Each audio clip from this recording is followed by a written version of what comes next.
So this is a review of the movie The Batman.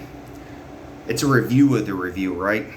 So basically, I saw Batman a couple of days ago, and the best way to describe this new Batman movie is The Crow meets Hannibal Lecter, except Hannibal Lecter is eating your mind pretty much. Now, I watched the old cartoons. I used to love the old Batman, Superman cartoons, so this had some resemblance of season 1 Batman. The girl that played Catwoman did a damn good job. She looked just like the cartoon character did from season 1. The hair, the color, the skinny. I mean, it just looked like if they had to redo the cartoon today, she was the standard, and she nailed it. So Catwoman did a lot better than the old Catwoman, right? And the first Batman's, right, was okay. It was more like slapstick, a little bit comedy in there, a little bit crazy. Then you had the worst one with George Clooney. I thought Val Kilmer did a good job, believe it or not. And with Arnold Schwarzenegger, that was just pure ridiculous comedy. Then Christian Bale had set a new standard for the Batman movies. It was very emotional. It explored more of the Batman orientation part and the sacrifices for the city.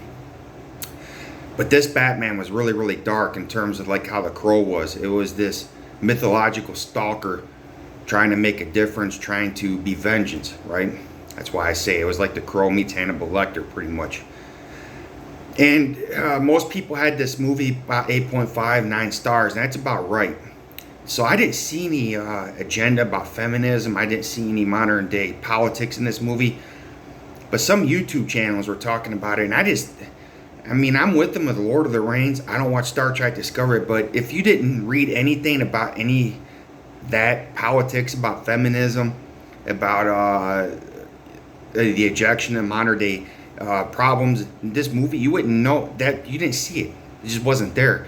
I think they're a little bit wackos. It was kind of like Thunder Force, that people making their channels off anything they can, sometimes at least a little dishonesty, a little disingenuous, right? So yeah, the new Batman movie was pretty damn good, but it was a lot darker than the other Batman movies. And I'm not talking about just the on-screen darkness, but I'm talking about the approach. Like the old Batman movies, there's a lot more gadgets. The car had a lot more gadgets. You've seen a lot of car do a lot of stuff. This new Batman had a car scene, but it was just a classic car with the jet engine on it, right?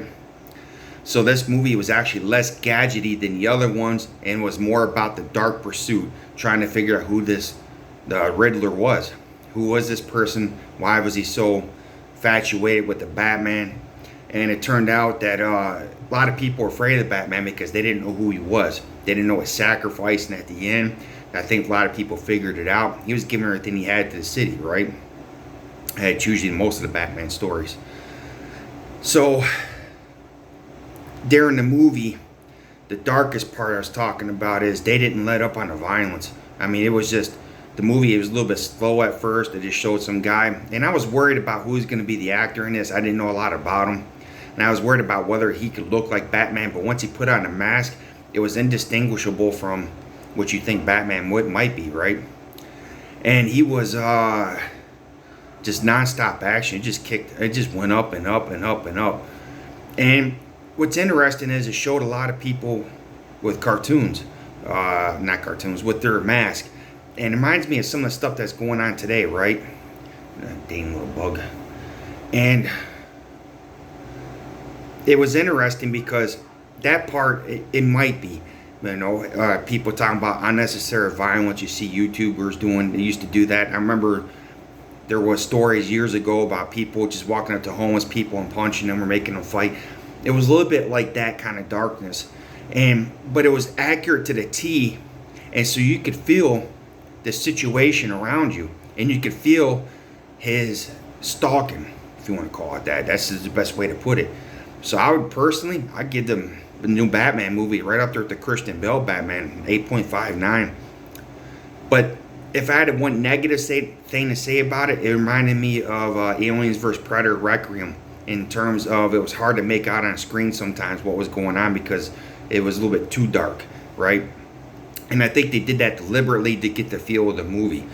So You had the comedy movies from the first Batmans. Then you had the Christian Bale, which is a little bit more serious. It explored more of the Bruce Wayne side of things. And this Batman was literally just non-stop. He just bludgeoningly beat people, right? And it also explored police corruption in the city, just like the original series did, and showed the amount of decay of the city and how he was trying to make a difference. So if you're looking for a movie you're not for sure to watch this weekend, I do recommend The Batman. And it was pretty phenomenal. So don't believe the reviews other people did about how it was just like Star Trek Discovery, Lord of the Rings, and it was nothing but feminism. There was too much woman in there. No, it had nothing. It was nothing like that. Nothing. That was dishonest, disingenuous. Go see the movie. You'll enjoy it.